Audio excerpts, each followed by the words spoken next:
साथियों, मैं सीमा गुप्ता आज आप सभी के बीच अत्यंत ही महत्वपूर्ण गाइडेंस को लेकर आई हूँ। और आज के इस गाइडेंस में आप सभी को बताया जाना है कि स्टडी करने का तरीका, अर्थात बेस्ट स्ट्रेटजी क्या है आपके पढ़ाई करने की, इसके संबंध में आज आप सभी को गाइडेंस दिया जाना है। आप सभी द्वारा लगातार मुझसे ये प्रश्न किया जा रहा है कि स्टडी करने का क्या तरीका है।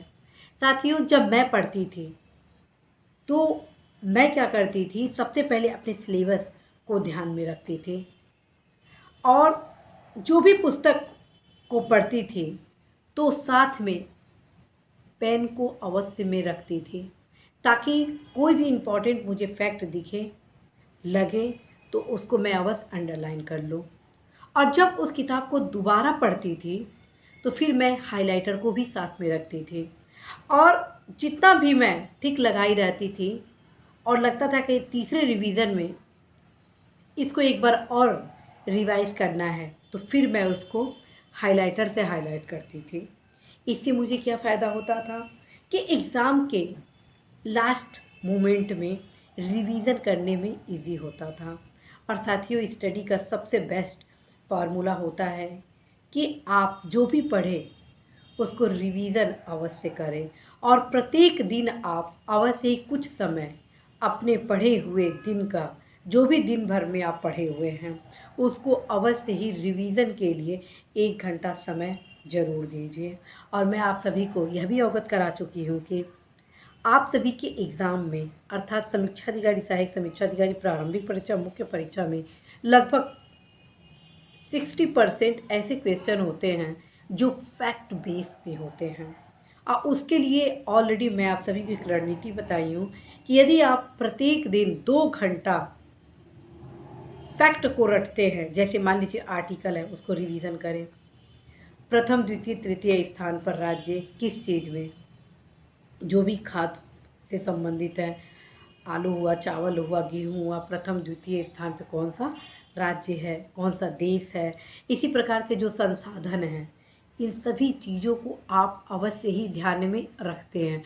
और जब आप हर एक सब्जेक्ट के फैक्ट को अपने उस 2 घंटे में रिवाइज करते हैं तो आप एक समय बाद, लगभग 1 से 2 माह बाद, आप यह फील करते हैं कि आपकी जो तैयारी का जो स्तर है वो काफ़ी स्ट्रांग हो गया है।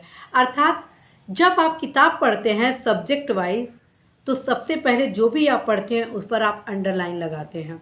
लास्ट में सोने के पूर्व जितना दिन भर का पढ़े होते हैं उसको आप रिवीज़न करते हैं और पूरे दिन में 1 से 2 घंटा आपके सिलेबस से संबंधित जो भी पुस्तक है जिसको आप पढ़ चुके हैं उसके जितने भी फैक्ट होते हैं, जिसे आप अपने किताब में ही किनारे कॉर्नर में नोट किए रहते हैं या हाइलाइटर से हाईलाइट किए रहते हैं या किसी नोट में बनाए रहते हैं, उस 2 घंटे में उसको कंप्लीट करते हैं। तो साथियों, ये होता है स्टडी का स्मार्ट तरीका और इस तरीके से आप आगे अपने लक्ष्य को प्राप्त करने में काफ़ी आसानी महसूस करते हैं। साथियों, मैं आप सभी को यह भी अवगत कराना चाहती हूँ कि स्टडी का ये जो तरीका होता है उसके साथ आप एक डे वाइज टाइम टेबल भी बनाए होते हैं, अर्थात मंडे टू फ्राइडे एक स्पेशल स्टडी पैटर्न होना चाहिए। ठीक है, वीकेंड का एक स्पेशल पैटर्न होना चाहिए। जैसा कि मैं आप सभी को अवगत करा चुकी हूँ कि प्रत्येक दिन 1 घंटा आपको करंट अफेयर्स पढ़ना ही पढ़ना है, चाहे वो संडे हो या मंडे हो या कोई भी डे हो। लेकिन वीकेंड पे मैं आप सभी को ये भी एक सजेशन देती हूँ स्टडी का तरीका कि आप निबंध को एक कॉम्पैक्ट रूप से 2 से 3 घंटे में तैयार करेंगे और उस दौरान प्रयास करेंगे कि आप अवश्य ही निबंध को लिखें।